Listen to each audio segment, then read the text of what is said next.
ಈ ವರ್ಷದ ಗಣೇಶೋತ್ಸವದ ಅಂಗವಾಗಿ ನಗರದ ಯುವಕ ಮಲ್ಹಾರ್ ದಳವಿ ಅವರು ತಯಾರಿಸಿದ ವಿಶಿಷ್ಟ ಮತ್ತು ಸೃಜನಾತ್ಮಕ ಅಲಂಕಾರ ಎಲ್ಲರ ಗಮನ ಸೆಳೆದಿದೆ. ಈ ಬಾರಿ ಅವರು ಬೆಳಗಾವಿ ರೈಲು ನಿಲ್ದಾಣ ಎಂಬ ಕಲ್ಪನೆಯೊಂದಿಗೆ ಅಲಂಕಾರ ಸಿದ್ಧಪಡಿಸಿದ್ದು, ಪ್ಲಾಟ್ಫಾರ್ಮ್ ರೈಲು ಮಾದರಿ ಮತ್ತು ನೈಜ ರೈಲು ಘೋಷಣೆ ಶಬ್ದಗಳೊಂದಿಗೆ ಮನೋಹಕ ವಾತಾವರಣ ನಿರ್ಮಿಸಿದ್ದಾರೆ. ಭಕ್ತರು ಗಣಪತಿ ಬಪ್ಪನ ದರ್ಶನ ಪಡೆಯುವಾಗ ನೈಜ ರೈಲು ನಿಲ್ದಾಣದ ಅನುಭವ ಪಡೆಯುವಂತಾಗಿದೆ. ಮಲ್ಹಾರ್ ದಳವಿ ಅವರು ಮನೆ number 289 last bus stop, DA colony, B Kudchi airport ರಸ್ತೆ, ಬೆಳಗಾವಿಯಲ್ಲಿ ವಾಸವಾಗಿದ್ದಾರೆ.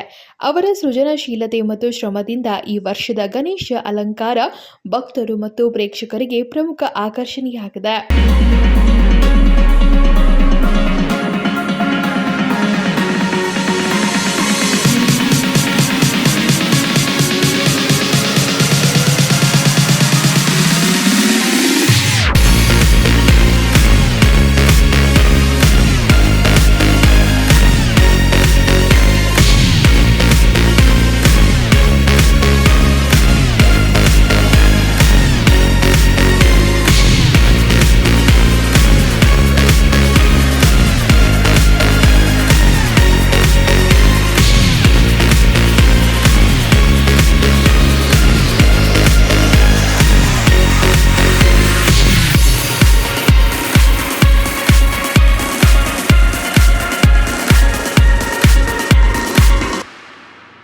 Bureau report, KMM Kannada news, Belagavi.